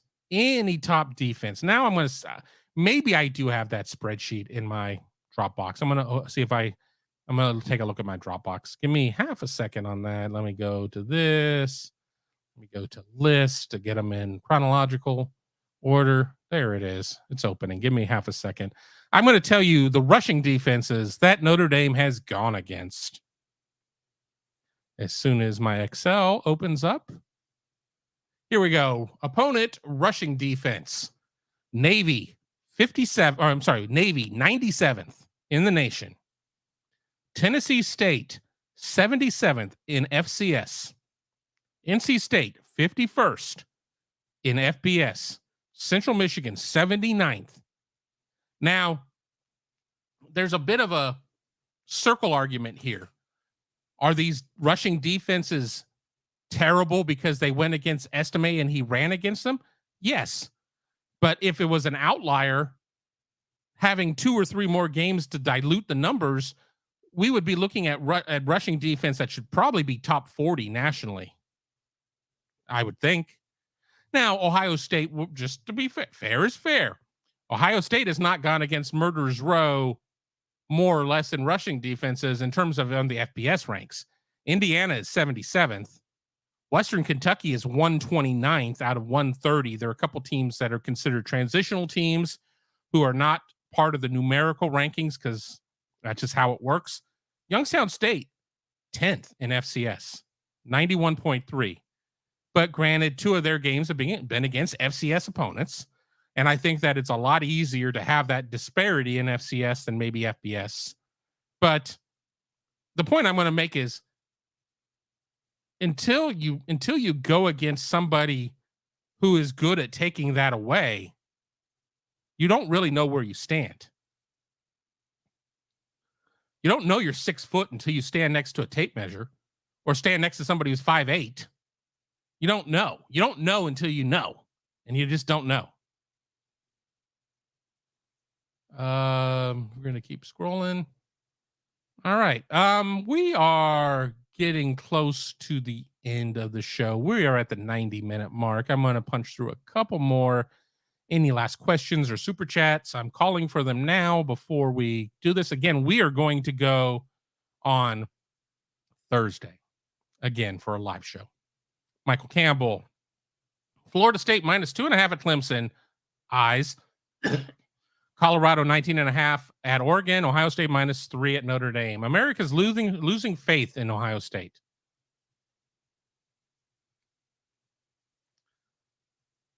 I'm trying to figure this one out. I don't know how you got to your conclusions there. Ohio State. Yeah, Ohio State was a 7.5 point like futures favorite before the start of the season. Ohio State really didn't do anything to endear itself to the bettors in the first 2 weeks of the season. Ohio State didn't cover. Ohio State looked pretty bad in the first 2 games. Still won, and that's what it's about. There's not a column in the standings that say, did you cover? No, it's wins and losses. But, to you, Michael, I know you never had faith in Ohio State. But when Ohio State wins, I don't expect to see you here. I don't expect you to come over and get your humble pie. You're a good dude, but the serving of humility that will be waiting for you will be epic. If Ohio State loses, I expect to get dragged. At least I'm not being wishy-washy. I've made my bed and I'm going to lie in it. David Greenshield saying, I heard Kevin Noon is giving Notre Dame bulletin board material. I will give the same answer I gave earlier. Is if Notre Dame needs me to give it bulletin board material, Notre Dame is screwed.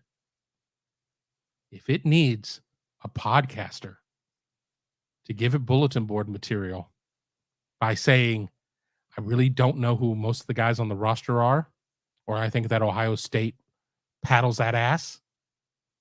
If that's bulletin board material, if they put that on their bulletin board, that's pathetic. It's just sad.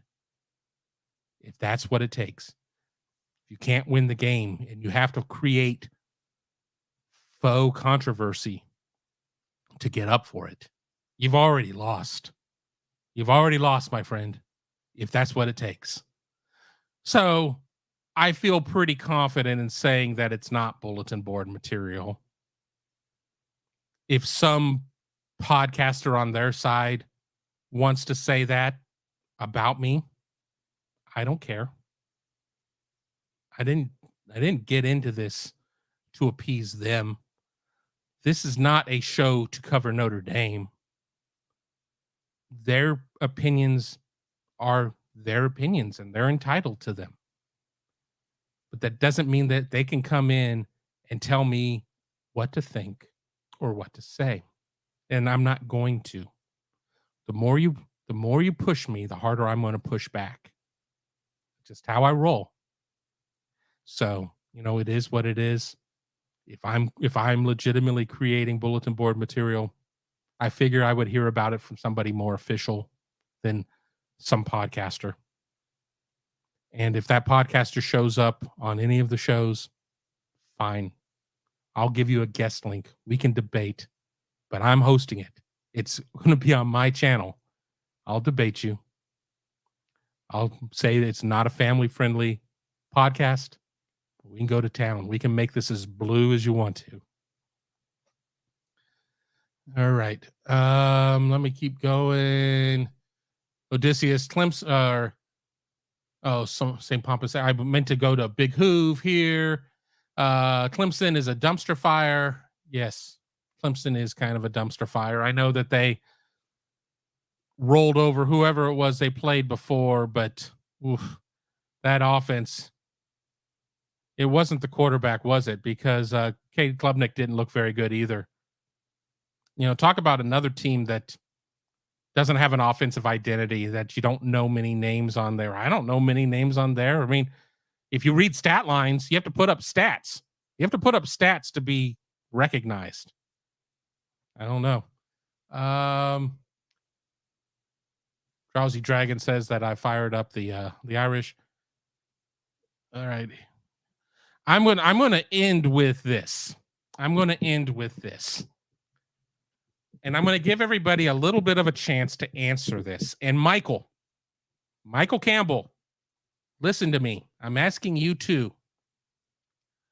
Let's see your Monday score predictions for this game.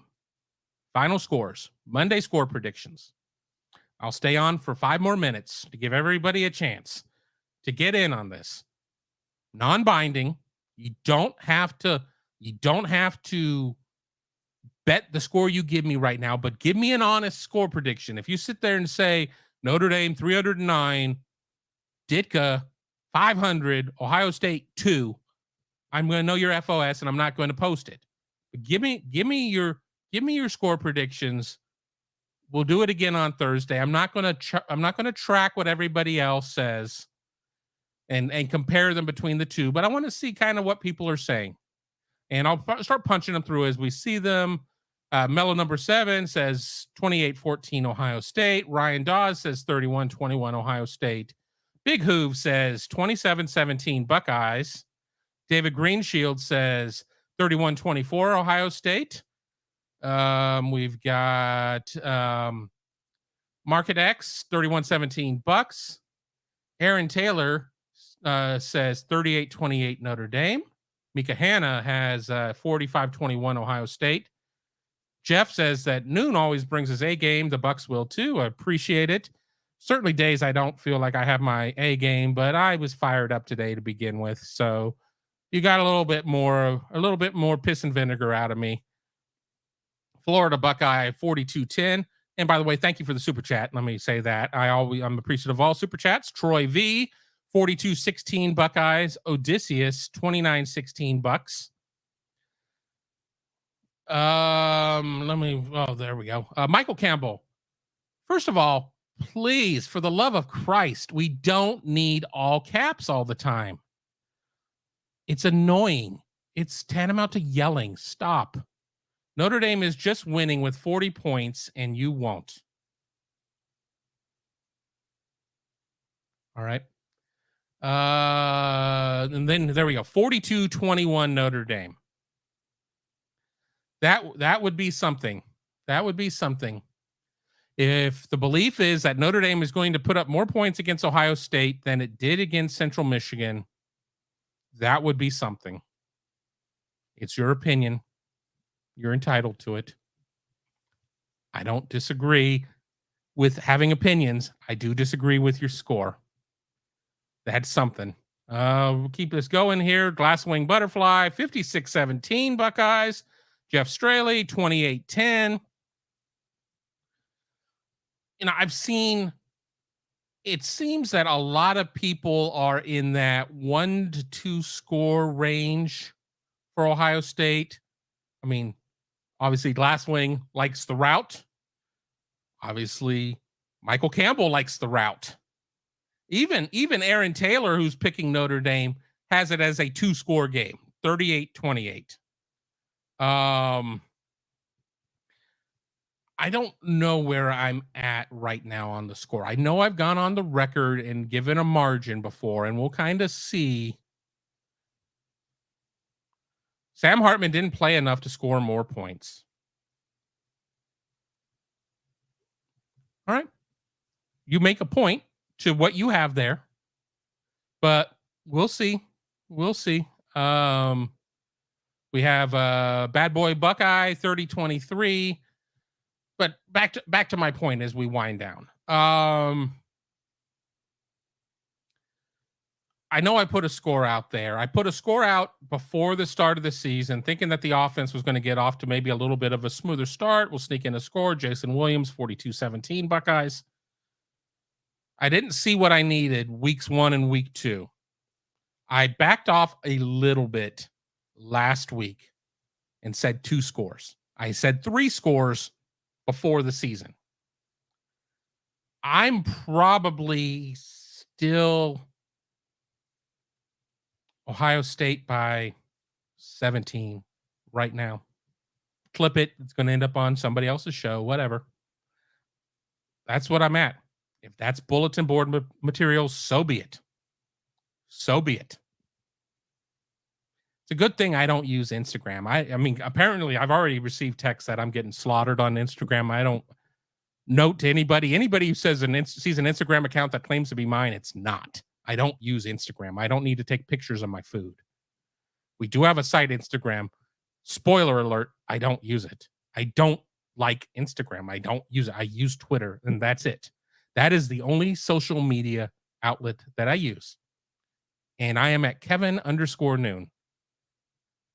No cowards here. I'm not going to hide behind a keyboard. I'm not going to sit there and do all of that stuff. Yes, I said curb stomp. That's 3 scores in my opinion. That is 3 scores in my opinion. If my words hurt your feelings, sorry, not sorry. Ohio State was going to go out there and it's going to play a fantastic game. Period. I think that it's going to be about 17 points. If you think curb stomp is 50 points, don't know what to tell you. But once again, do you think Colin Cowherd truly believes everything that he says? Or does he try to get reactions? Do reactions create engagement? Does engagement create more listeners? I'm not ashamed of a damn word that I've said. In my dating life, in my married life to my wife, I've said plenty of things that I'm ashamed that I've said. I'm not ashamed of anything I ever say on this show. But I also don't take it so seriously that I allow my feelings to get hurt. But I digress. I don't want to get off into another tirade. I'm sure I'm going to get some comments on there. Noon, you need to chill out, man. God, it's only a football game. Let me get through here. Matthew Miller, 31-24, Ohio State. Aaron Taylor, 31-28 late, and Notre Dame ices it on some ridiculous play, either a terrible ref call or something with 9 laterals. A little Music City miracle, if you will, but in garbage time, it sounds like, is what you're saying there. Jeff Straley says, I can see Notre Dame trying to slow the game. Seems to be a good strategy versus our offense. Notre Dame is too proud, I think, to do that on the regular. If you have to sit there and be something different than you are to try and win the game, and you're a top 15 team in the rankings, top 10, what are they, 10, 11, 9? I don't know. And you have to completely change a leopard into a zebra. I think that you are best suited to go out and play this game the way you would play a game. Now, there's certain things, if you're going to go against a team with a dual threat quarterback and you don't normally spy the quarterback, well, that's stupid to not spy the quarterback. But if you're going to change everything procedurally of how you're going to do things, you're just saying right there, I don't think we're good enough straight up to win the game. So I don't think that behooves Notre Dame to do something differently to try and get one over on Ohio State. Now, that doesn't mean that I think that they're going to go out there and snap the ball at 23 seconds on the play clock. But I don't think that they're going to also try to bleed it down. I mean, not at first. I don't know. I don't know what the over-under is on this game. I kind of like it to be a pretty high-scoring game. You know, even to Aaron Taylor's point, he had, the 38-28. I think there's going to be some points, but I can also take you back to, 2006 Ohio State, Michigan, the 1-2 defenses, 1-2 teams in the nation, like 1-2 defenses. And it was, what was it? 42-39. You think a game's going to be high scoring and it's low scoring and vice versa. Why you don't know. Once again, as I said on Twitter, I am at Kevin_noon. If you have a nice take, I'll look at it. I'll answer it probably. If you're a jerk, I'll block you. My blood pressure's high enough. Life's tough enough. I'm not going to sit there and take any self-inflicted wounds, but I'm also not going to hide. Ryan Dawes, hope we can have a beer in Piscataway this November. I think we're staying in Somerset, but reach out to me. You got my Twitter account. Um, you know, we'll figure out and make sure you can DM me and we'll figure that out. I'm always excited to go out and have beers with members, especially on Buckeye Huddle during the season. There's just a lot of responsibilities during this trip and not a lot of downtime. So I can't always make promises. David Greenshield, Kevin with the confidence. Justice Ferris, 31-24 Ohio State. Jeremiah Yoder, 45-17 Ohio State. Bad Boy Buckeye, if we win by 3 or more scores, should we be ranked number 1? Doesn't matter. Does it really matter? Ohio State will go on to the open week the next week. It would probably just get dropped for beating open week, beating the bye week. It doesn't really matter. I mean, if Ohio State wins by 3 scores, is it put in the same echelon as Texas beating Bama or, Florida State's win? I don't know. I'll tell you what I do know is if Ohio State wins the game by 3 scores and is ranked number 6 in the AP coming out of that, where Ohio State is ranked right now, that would be an abomination. But rankings don't matter. And I guarantee you that the coaches don't care at this point. Yeah, there's a little prestige in terms of recruiting talk and stuff like that, but it doesn't really matter. Why do I sound why do you sounds upset? I generally sound upset. I'm losing my voice right now too, so I have to sit there and talk through it, which is going to make it even louder. But no, I'm not even going to take it. You can go back and watch the show. I've already said my piece.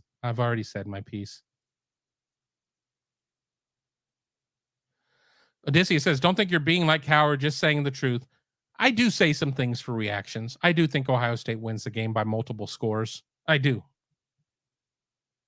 I'm not going to play with a line to sit there and make that bet. But I think Ohio State wins by several scores. I do. But I do make comments to get reactions. Because a show in an echo chamber where everything is just vanilla or unflavored ice milk or whatever is boring. Nobody's going to want to listen to that. It has no replayability or whatever. Get controversial. Have a little fun. Sometimes if you have to sit there and push the boundaries, do it. Life is too short to play it safe. Let me keep going through there. Yeah, I think. Wait, I'm Florida Buckeye here, and then we will get ready there. Kevin, let me take some pressure off you. Hartman wasn't great at Wake Forest. Won't win at Notre Dame. Hartman was prolific at Wake Forest. He was prolific. He put up big numbers. Austin Reed at Western Kentucky is prolific. I don't think Western Kentucky could sit there and compete with a bunch of Power 5 programs, but he's going to put up numbers. I think Ohio State did a fantastic job of limiting his impact. Hartman is prolific. Is Hartman great? I like him a lot. That won't get clipped. That won't make the bulletin board. I like Sam Hartman a lot. I think he is very talented in what it is he does. I'm not overly sold on Notre Dame's pass catchers. I'm not. Now, if Ohio State regresses and plays some of its secondary play that we've seen the last 2 years against Michigan, or some of the mistakes we saw against Georgia, prolific is good enough to win.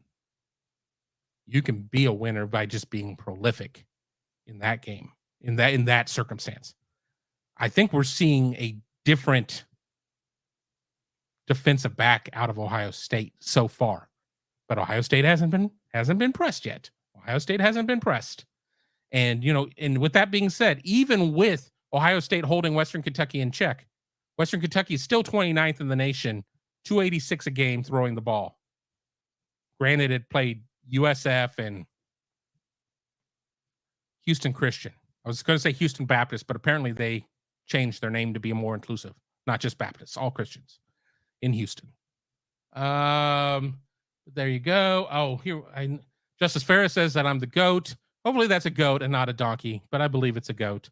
I've been called a donkey too. GOJ, there are levels to this college football thing. Notre Dame is good, but Ohio State is better than good. 15 years running. Exactly.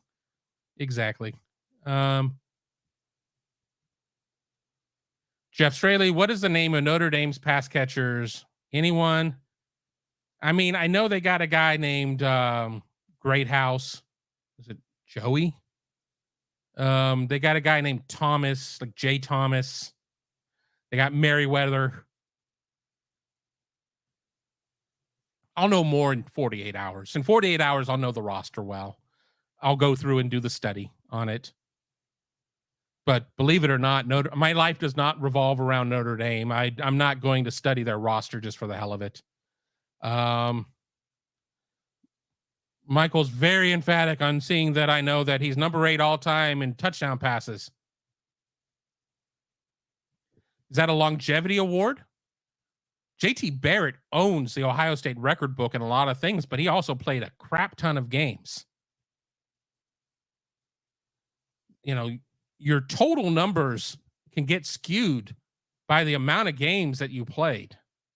If CJ Stroud was a 3-year starter at Ohio State, what would his numbers be? That you could keep going through all of that. If Bryce Young had an additional year at Alabama, what would his numbers have been? Cumulative numbers are all well and good, but they don't tell the entire story. So I patently disavow your comment because it just means he's played in a lot of games. If he did that in a season, great. Then we'll talk. Then I will agree with you. If he did it in 2 seasons, great. Then I'll talk to you. It's been more than 2 seasons. Somebody's like, he's 24. Odysseus said he's 24. I'm not going to punch it through. He's played a lot of college football. I don't have his numbers in front of me. I don't care at this point. It doesn't really matter to me. The point is that he's played a lot of games, and if you've played 36 games and you're averaging 3 touchdowns a game, that's 108 touchdowns. That's good. And I mean, and averaging 3 touchdowns a game is pretty freaking spectacular. And I'm just making up numbers to make up numbers.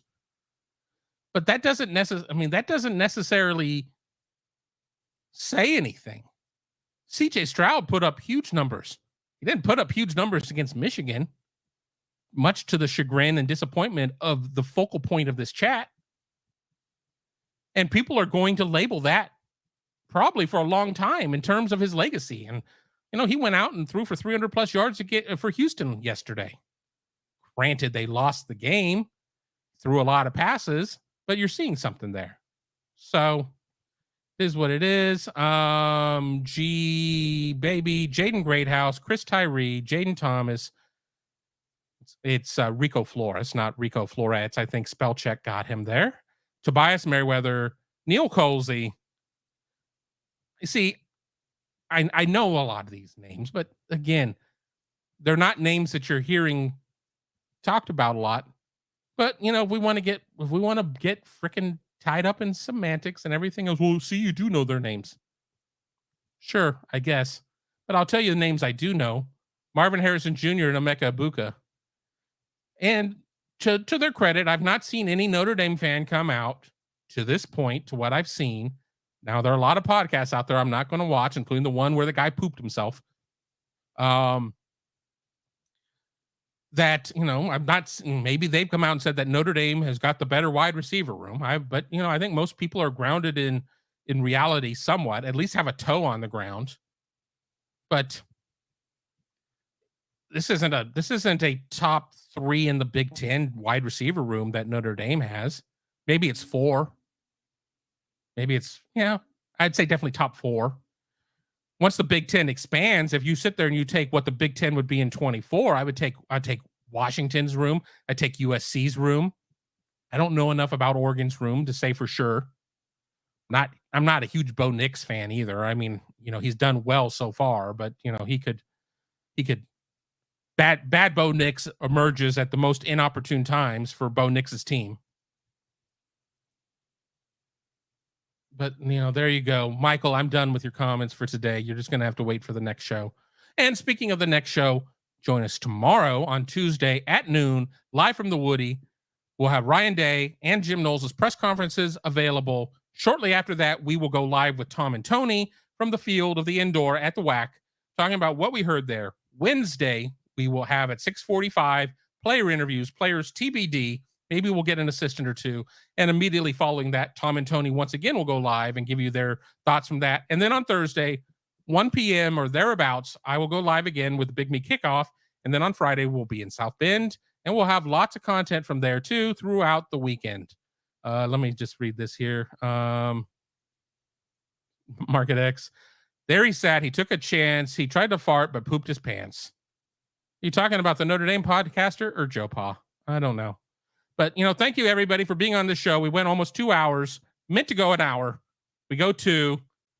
I'm going to say I'm going to go an hour on Thursday, but we know better. I'll go about 2 hours there as well. But until then, have a great show. Happy Monday.